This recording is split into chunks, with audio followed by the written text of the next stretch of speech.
কে হচ্ছেন সরকার দলীয় chief whip? আলোচনায় সিনিয়র দুই নেতা।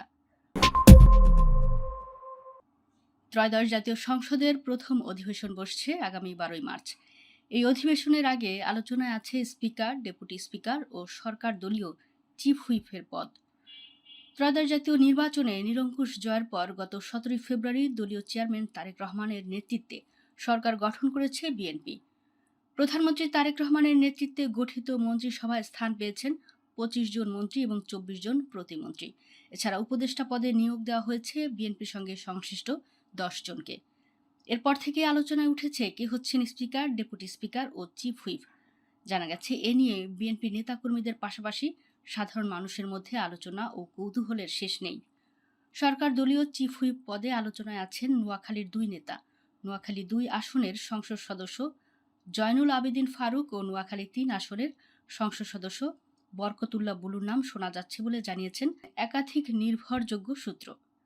জয়নুল আবেদিন ফারুক 6 বারের সংসদ সদস্য। নবম জাতীয় সংসদে বিরোধী দলের চিফ হুইপ ছিলেন তিনি। ফলে এবার সরকার দলীয় সম্ভাব্য চিফ হুইপ হিসেবে তার নাম বেশি আলোচনায় রয়েছে। অন্যদিকে বরকতুল্লাহ বুলু 5 বারের সংসদ সদস্য। 2001 সালে বিএনপি সরকারের আমলে তিনি বাণিজ্য উপদেষ্টা ছিলেন। এবারও মন্ত্রী হওয়ার আলোচনায় বুলু। তবে মন্ত্রিসভায় জায়গা না হওয়ায় এখন তার নামও চিফ হুইপ পদে আলোচনায় আছে।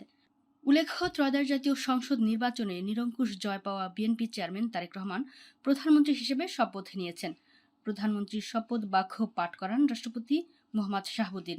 জাতীয় সংসদ ভবনের দক্ষিণ প্লাজায় এই শপথ অনুষ্ঠান হয়। 2001 থেকে 2006 সাল পর্যন্ত সরকারে ছিল বাংলাদেশ জাতীয়তাবাদী দল বিএনপি। 20 বছর পরে ত্রয়োদশ জাতীয় সংসদ নির্বাচনে জয় পেয়ে সরকার গঠন করেছে দলটি। এবারের মন্ত্রিসভায় নতুন মুখ আছে অনেক, যারা আগে কখনো মন্ত্রী বা প্রতিমন্ত্রী হননি।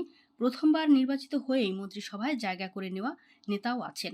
প্রধানমন্ত্রী তারেক রহমানও এবারই প্রথম মন্ত্রিসভার সদস্য হলেন। শপথ গ্রহণ অনুষ্ঠানে তারেক রহমানের স্ত্রী জুবাইদা রহমান এবং তাদের মেয়ে জাইমা রহমান এবং পরিবারের অন্যান্য সদস্যরাও উপস্থিত ছিলেন।